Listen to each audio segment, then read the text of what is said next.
The NBA is expected to announce 2 new expansion teams during the preseason. Let's discuss whether this is good or bad for the NBA.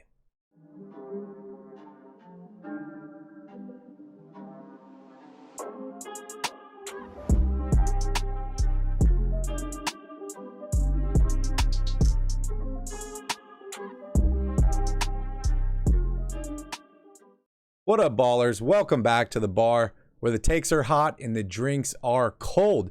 If you're a basketball fan, make sure you smash up that like button and hit that subscribe button as well. We put out fresh NBA content almost daily, and we are live every single Wednesday night for Wednesday night parties. My name is Barry. I will be your host today, and let's go ahead here and dive into the video. So the NBA is nearing an announcement of Las Vegas and Seattle expansion teams. I don't know about you, but I am ecstatic about this decision. Maybe not for the NBA as a whole, because this will be kind of diluting talent pools a little bit, at least temporarily, before the talent or the amount of talented players can kind of catch up to the 2 additional teams. But I think this is great for the cities of Las Vegas and Seattle, especially Seattle, because I know those fans have really been hurting since they lost their beloved Supersonics. So this article here is posted by Clutch Points and is according to an insider, Willie Ramirez of the Associated Press, that basically the NBA is planning on announcing these 2 new teams later this month. They're going to announce them at Seattle's Climate Pledge Arena in late September, early October, and at the T-Mobile Arena in Las Vegas in early October.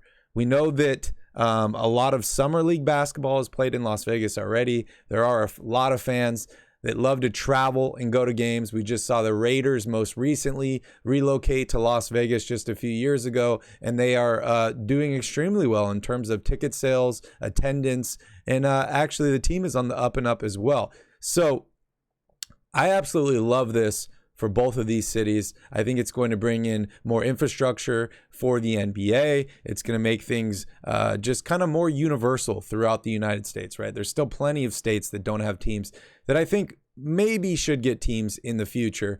But right now, I love the addition of Seattle and I love the addition of Las Vegas. So let's talk a little bit about the Seattle Supersonics here. You know, this team originally started in 67, and they moved out in 2008. They later became the Oklahoma City Thunder, which was very disappointing for a lot of Seattle fans because they had just drafted Kevin Durant and a bunch of these other young, exciting players.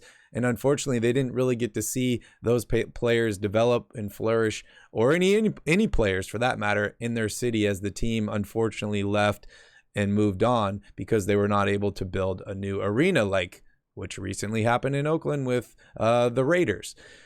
Then back in 2013, the Sacramento Kings, my favorite basketball team, was actually trying to move. The Maloofs were trying to sell the team and move them to Seattle. We had Steve Ballmer and plenty of other rich owners, wealthy owners that were willing to foot the bill and make this thing happen. The Kings stayed in Sacramento, which I am very, very excited about, helped by David Stern and Kevin Johnson, the mayor of Sacramento. They pushed to keep the team in the city. Now, that doesn't mean I don't want Seattle to get a team. I do want them to have a team, but I don't want them to have my team. So I'll just leave that out there. So I'm really excited that Seattle will finally be getting their Supersonics back. What will it take, right? Like, how long? If we have the announcement at the end of this month or next month, is this a multi-year process of working things out? Have they already done a bunch of this legwork in the back end? We're not really quite sure, but I do have a feeling that the logo will be quite similar. So I have this Seattle Supersonics logo here, and it's a really cool logo, a great color scheme. The colors pop, a lot of history there for that franchise. So although it would not be the same franchise, just like we saw with Charlotte Hornets, Bobcats switching names and moving cities, it would, I guess, take on that name of that team and the logo and all that stuff as well. So very, very cool for Seattle. As far as Las Vegas, they already have the Las Vegas Aces, right? The WNBA team. And we know that a guy like LeBron James, who is pictured down below here, is mentioned how he would love to own an NBA franchise. Maybe this will be too soon for him. I'm not quite sure. But what is the Las Vegas team going to be called, right? I think that's what my next question is. What's their team going to be called? What's the logo going to look at? I found a gambling website here with bets on names of a Las Vegas team. This is about a year old, so they're not super accurate.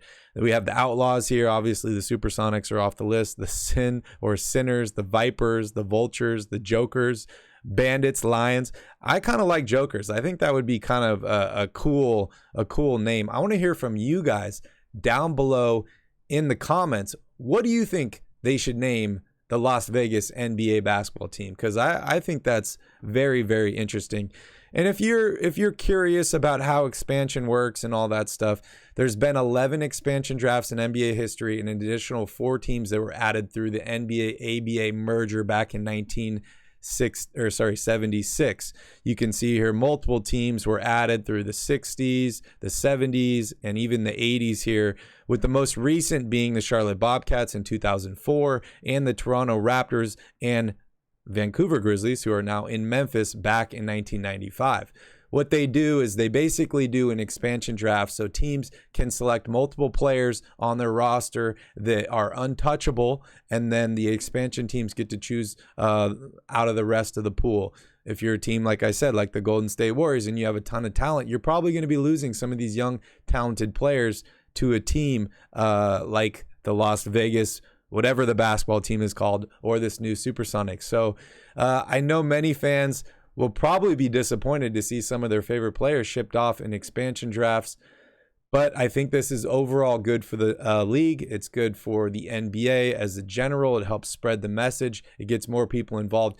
And most importantly, it creates more opportunities for young people that want to play basketball, that want to make the NBA their career. It just opens up more slots for people that love basketball to either play on these teams, work for these teams, and there's actually going to be more basketball on TV as well with more teams as well. So I think those are all really, really good points.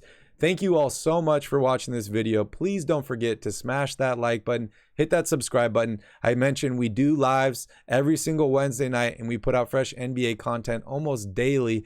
Also, I'm giving away a $250 Fanatics gift card. All you need to do is hit the link after this video. Thank you guys so much for watching. We'll see you in the next one.